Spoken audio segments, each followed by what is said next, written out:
Tungod sa kusog nga hangin ug dagkong mga baod, usa ka fast craft nga gikan sa Olango Island na napagngad og makina samtang naa kini sa daod. Samtang pag-asa wa mi-issue og gale warning din sa Central Visayas. Si Luan Mirondina sa report.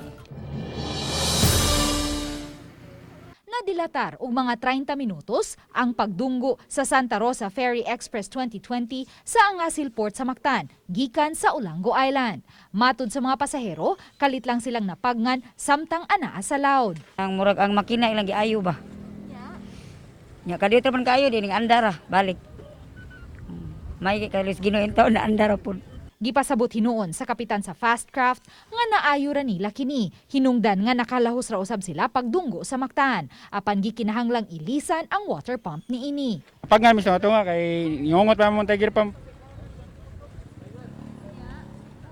Itagtangan lang mo pambil paragan mi kay wa may kaso na matkuan kay sa tambutsuro man na siya. Samtang kining mga pasahero nga paingon sa isla miantos og huwat sa sunod nga biyahe. Birthday ni Divine Grace Torrejas karong adlaw. Busa nagpanikad na gayud siyang makauli sa ilang balay sa San Vicente, dala ang birthday cake uban ang iyang igsuon ug mga igagaw. Diri na lang kayo naman sila.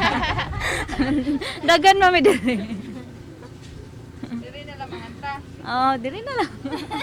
Diri na lang ko mag-celebrate. Gipasabot sa Coast Guard nga walay gale warning nga gipagawas ang pag-asa, busa padayon nilang gitugutan ang mga fast craft nga makalawig paingon sa Olango Island. Dito banlas dito ma'am, pabor dito ma'am. Pabor ang bawo dito sa Pikas. Pero namoy tropa namo dito, mo tawag din namo if ever na di jud kaya dito ma'am, mo tawag sila nga di sa pabiyahe.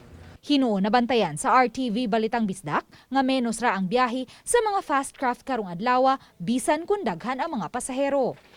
Matag adlaw may unom ka mga fast craft ug motorbangka ang magbiyahean gikan dinhi sa Angasil Port paingon ngadto sa Olango Island ug pabalik. Apan tungod sa kadagko sa bawod nga nasinati karong adlaw, duha lang ka mga fast craft ang nagbiyahean. Ug kining usa, gikinahanglan unang hunungon ang biyahe kay ilisanan ang water pump. Tungod sa dagkong bawod dito sa Olango, ang gipabiyahe ra katurang amo ang Lady Emily kay mao ra man siya ang makasulod dito sa ilawom nga makadaking siya og tarong kay ang among duha ka unit napagiayo.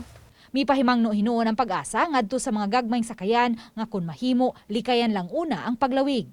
Tungod kay mikusog ang hanging amihan, masinati ang kalit nga mga pag-unos. Uban ni Marlon Melgazo, Luan Mirondina, Balitang Bisdak.